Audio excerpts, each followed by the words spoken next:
Yesu ashimwe nshuti bavandimwe, nongeye kubaha ikaze mu mwanya twigamo ibyigisho by'ishuri ry'isabato, aho tugeze ku ngingo kwa kane w'isabato tariki 11 Gashyantare. Iravuga ngo ibi aba ari byo muhoza ku mutima. Ibi aba ari byo muhoza ku mutima. Mbese ni ibihe dukwiye guhoza ku mutima? Turibanda cyane n'ubundi mu Bafilipi, aho tugenda turebera hamwe inama Pawulo yagiye atanga aho Abafilipi, ariko natwe aziduha uyu munsi wa none. Bityo rero turareba ibyo yababwiye bakwiriye guhoza ku mutima, aribyo natwe dukwiriye guhoza ku mutima. Reka dusenge. Data mwiza, twongeye kugushima ko turinde mu buntu bwawe, kubonye kuduha amahirwe yo kwiga ijambo ryawe, ubishimirwe. Uyu mwanya turatse umwuka ngo abane natwe, kandi ubwo twiga ingingo y'uyu munsi ugiye gusobanukirwa n'ibikwiriye gushyirwaho umutima kuruta ibindi, kandi tubishyire mu bikorwa kuko bihuje no gushaka kwawe, maze ubwo tukiri mu isi tugire imibereho itunganye rwose, kandi tube mu isi tugaragariza abatuye isi ko bishoboka ko waba mu isi wubaha Imana, kandi ko kubaha Imana atari igihombo cyangwa guhitamo nabi.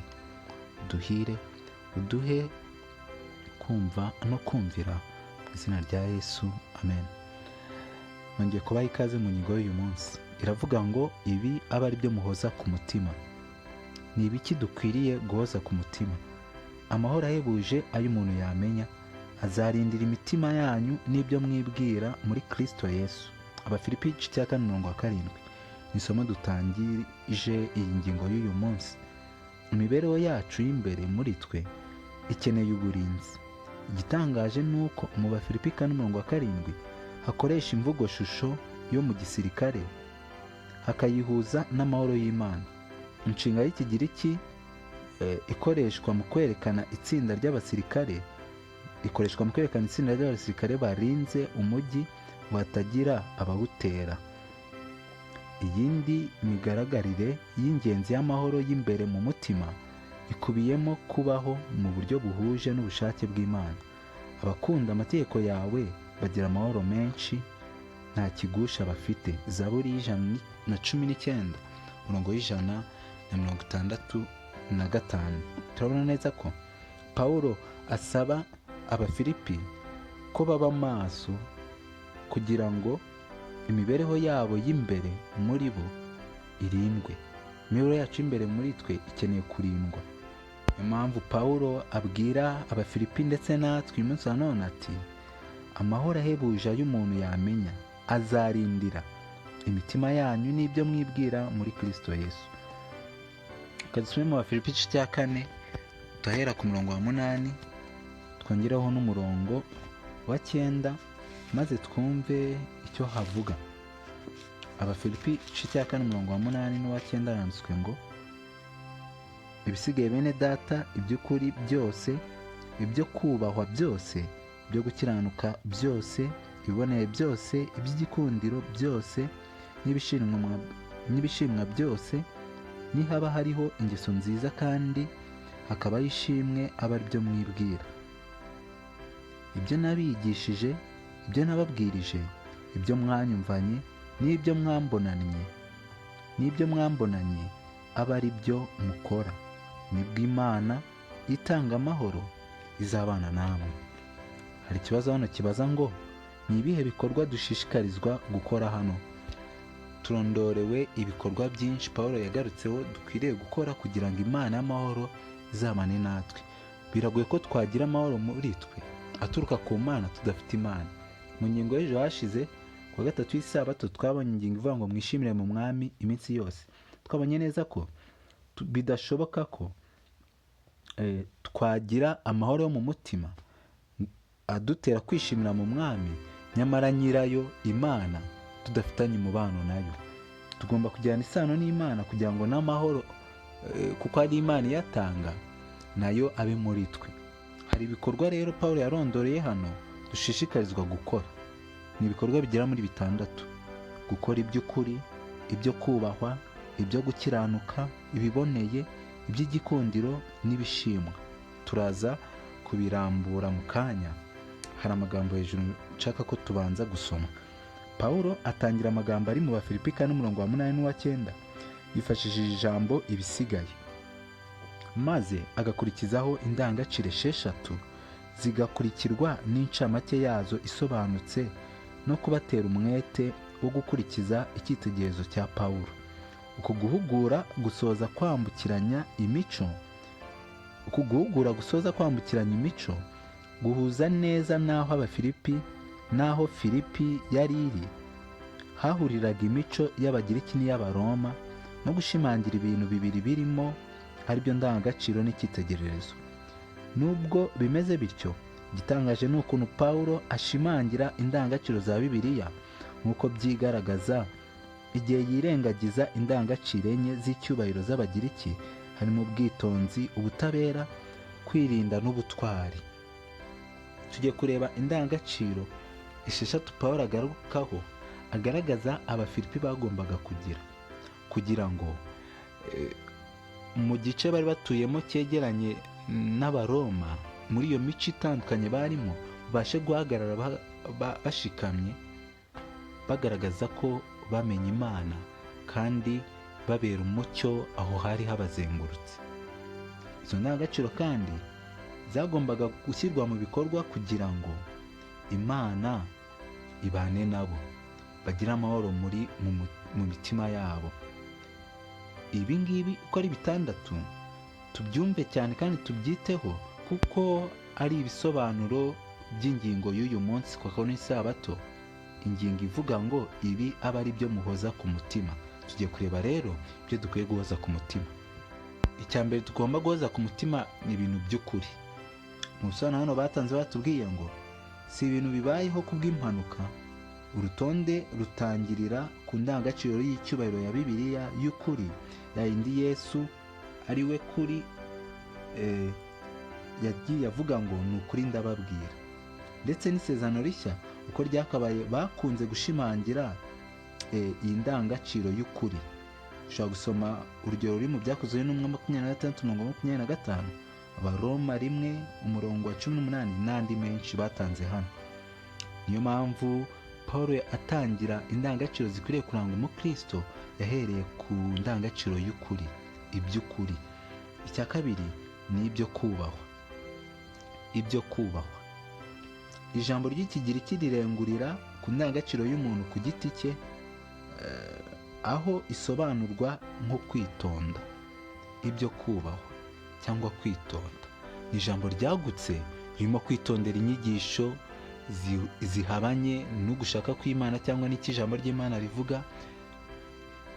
Hakubiyemo kandi imyitwarire ikwiye kuranga abakristo, tukitonda dukurwe n'ibyo tubonye byose, n'ibyo kubahwa nyine.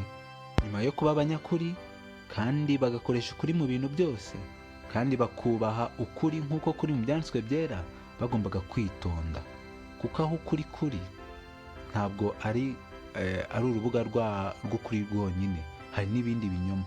Bakwiye gukoresha ukuri ariko kandi bakitonda ngo batagwa mu moshya y'umwanzi Satani. Ikindi ni ibyo gukiranuka.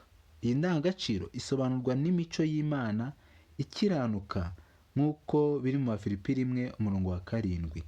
Abakristo bagomba kuba abantu bakiranuka kandi atari ku bintu bimwe, ku bito n'ibinini. Reka dusabe Imana iduhe kugira indangagaciro yo gukiranuka nk'uko Data wo mu ijuru akiranuka. Indi ndangagaciro Pawulo ashishikariza Abafilipi kugira ni indangagaciro yo kubonera cyangwa guha agaciro ibiboneye. Ni ibitekerezo n'ibikorwa bikomoka mu gukiranuka kw'Imana, gutsindishiriza abantu, kwakirwa kubwo kwizera nk'uko tuzisoma mu rwandiko rwa mbere rwa Yohana 3:3. Pawulo yashishikarije Abafilipi, natwe ubwacu uyu munsi wa none, ko nyuma y'uko twakiriye gukiranuka kwa Kristo dukwiye kubonera koko, tukabonera mu mico, mu myifatire, mu ntekerezo, mu bikorwa dukora byose. Ikindi ni iby'igikundiro. Ubwiza bubereye amaso bugaragara mu buryo bwagutse mu by'Imana yaremye. Ni ukuvuga twaremwe n'Imana ngo tugaragaze ubwiza bw'Imana muri twe, kandi ubwiza bw'Imana bugaragarira mu byo yaremye, natwe turimo. Bityo rero dukwiye kubaho imibereho igaragaza ubwiza bw'Imana, abantu batubona bakabona ko turi abantu banyuzwe no kuba twitwa abana b'Imana. Ntitube turi abantu bahora bajunjamye, bamanjiriwe, bababaye, bararembejwe n'amaganya y'iby'isi. Oya, uko twabonye ingingo yo kuwa gatatu y'isabato uko yavugaga idusaba kwishimira mu mwami iminsi yose. Dukwiye kuba turi abantu bagaragaza igikundiro cy'Imana, bagaragaza ubwiza bw'Imana muri twe, twishimye, tutera abandi umwete n'imbaraga aho kugira ngo tubabere urucantege. Icyanyuma Pawulo yavuze nk'indangagaciro ikwiriye kurangwa mu bakristo ni ibishimwa, ubupfura no kureshya ibitekerezo ndetse n'ubuntu. Pawulo agaragaza neza ko abakristo bakwiye kurangwa n'ubupfura kandi bakagira ibitekerezo bizima, ibitekerezo n'uburyo bwo kugarurira abandi kuri Kristo kandi bakaba abanyabuntu. Niyo mpamvu umukristo udashimwa ntagawe bitewe n'uko abantu batemera ukuri ijambo ry'Imana ryigisha, ahubwo akaba igicibwa bitewe n'uko izina yitwa cyangwa ibyo avuga ko yizera atabigenderamo, aba afite ikibazo. Niba turi abakristo nyakuri dukwiye kuba dushimwa n'Imana n'abantu. Si ukuvuga ngo mu gihe abantu birengagije ukuri kw'ijambo ry'Imana bakatunenga twiswe abapagani. Oya, mu gihe uhuje n'icyo ijambo ry'Imana rivuga, nubwo abantu bakwanga ariko imitima yabo izabizi ukuri yuko ushimwa. Nta cyaha uzaregwa kigendanye n'iby'ingeso mbi zigaragara mu bisi. Bityo rero iyo uzi ibishimwa kandi ukabigenderamo, ukaba ushimwa, ukagira ibishimwa, ugakora ibikorwa bizima, ukagira ubupfura, ukaba umuntu witangira abandi, uba uri kugaragaza imico y'Imana mu batuye isi batazi ukuri kw'ijambo ry'Imana. Dusoza, Pawulo atanga ibindi bintu bibiri bikenewe ngo umuntu aba afite ibituma aba akwiriye. Byaba bidahari ubusobanuro bwa gipagani bugahabwa indangagaciro iyo ari yo yose muri izi. Niba hari ingeso nziza kandi hakabaho ishimwe, Abafilipi 4:8, tugomba gutekereza kuri izi ndangagaciro z'ab'ijuru: ingeso nziza n'ishimwe. Twe kugira imico ihindutse kandi tugashima Imana mu byo dukora byose. Hanyuma kugira ngo gushidikanya no kudasobanukirwa neza byose biveho, Pawulo aduhamagarira twese gushyira mu bikorwa ibyo twigishijwe, ibyo twakiriye, ibyo twumvise n'ibyo twaboneye mu cyitegererezo cye, nk'uko abivuga mu Bafilipi 4:9. Ibi tugarutseho byose aba ari byo duhoza ku mutima. Dukwiye guhoza ku mutima izi ndangagaciro uko ari 6: kwita ku by'ukuri, ibyo kubahwa, ibyo gukiranuka, ibiboneye, iby'igikundiro kandi bishimwa, ndetse kandi tukagira ingeso nziza kandi tugahora dushima Imana iminsi yose. Ikindi kandi tukaba mu isi tugaragaza ko twumvira Imana, tugenda uko Imana ishaka, tugera ikirenge mu cya Pawulo nk'uko Pawulo yakigeze mu cya Kristo. Kandi abagera ikirenge mu cya Kristo baba bahamya ko ari abana b'Imana, baba bahamya ko bafite ubwenegihugu bw'ijuru, baba bahamya ko mu isi atari iwabo. Reka njye nawe tube mu isi tugaragaza ko atari iwacu, ntabwo ari mu magambo, ni mu bikorwa byacu, ni mu mibereho yacu ya buri munsi. Imana ihora ibitubashishe kandi tuzirikane ibikwiriye koko nk'uko tubibonye, aba ari byo duhoza ku mutima wacu. Kubaha Imana no kugendera mu ngeso nziza dushima Imana biturange aho turi hose, maze bitume n'abantu batazi ukuri kw'ijambo ry'Imana bahindurwa n'imibereho yacu ihindutse. Twese twitegure kugaruka kwa Kristo, tube mu isi duhamya ko tutari abantu bo muri iyi si, tudafite ubwenegihugu bw'isi, ahubwo gakondo yacu iri mu ijuru. Ubwo Kristo agiye kugaruka azasange tumwiteguye, tubane mu bwami bwo mu ijuru. Ibyo mbasabira nanjye nisabira mu izina rya Yesu. Amen.